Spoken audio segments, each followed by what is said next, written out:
Hello, Shmara.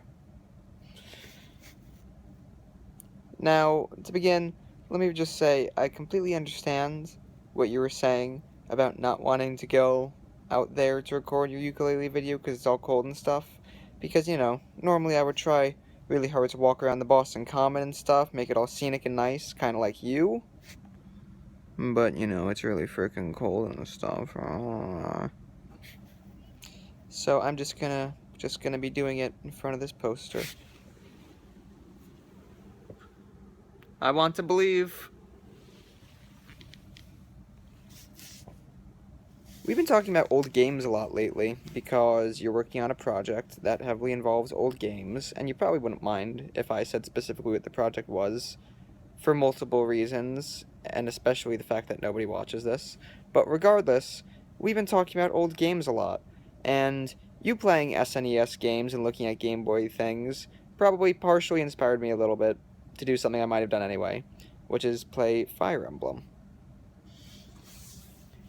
Now, I play Fire Emblem anyway, and this one is called Fire Emblem because in America it was the first one released. But in Japan it was actually the, I think, 7th, and it had like a subtitle, but not in English. Actually, it might still have a subtitle, but everyone just calls it Fire Emblem. Now, I'm pretty sure you know this already, but the defining feature of the Fire Emblem series is that there is permadeath, that a character who is killed in one battle will be dead and will not be returning for the rest of the game. But what this also means is that the game very readily supplies you with new units almost constantly. I mean, in most games, once you get to the last 5 or 6 chapters, then there's no new units, and the beginning has a lot more than like the mid-game even, but generally at least every other chapter, you'll have an opportunity to get another new unit, because you might be running out. When the game keeps taking away units from you, that means it also has to give them to you. Because, in Pokemon, if it faints, then, you just heal it back up. But in Fire Emblem, you can't do that, obviously.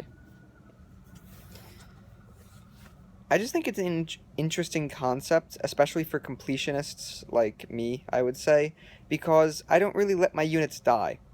Like, if a unit dies, I tend to restart the chapter, in 9 cases out of 10. So in my current Fire Emblem playthrough, they're all alive. Everyone.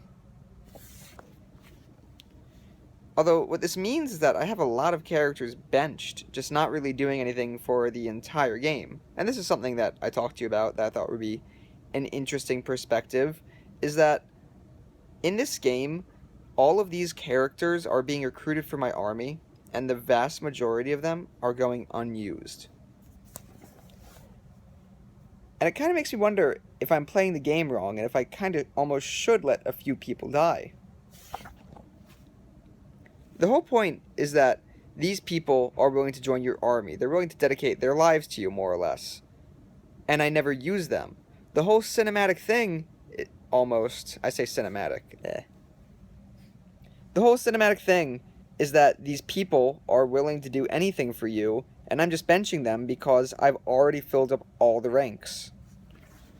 Now, I'm probably putting a lot more thought into this than there needs to be, and there are people who are way better than me who are also constantly playing this game and not losing anyone on a harder difficulty than I am.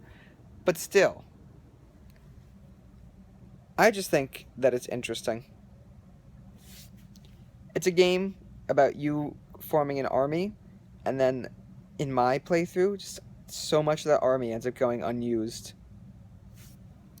I don't know. This is just a collection of random thoughts. I'm gonna try to film the next one with my camera and whatnot, but like this kind of I need to work on it first. I need to get it set up. Also, pretty soon I'll be having a video of my beautiful sea monkeys over there. You can't really see anything in either container, but I'm telling you, they're in there. But yeah, this wasn't like a fantastic video or anything. Definitely not as nice as your video from yesterday. But I'm going to try to up the production quality for the next one. Not really sure how the microphone and the camera works, but I will figure it out. I look forward to talking to you soon and seeing your next video and everything, Shmara.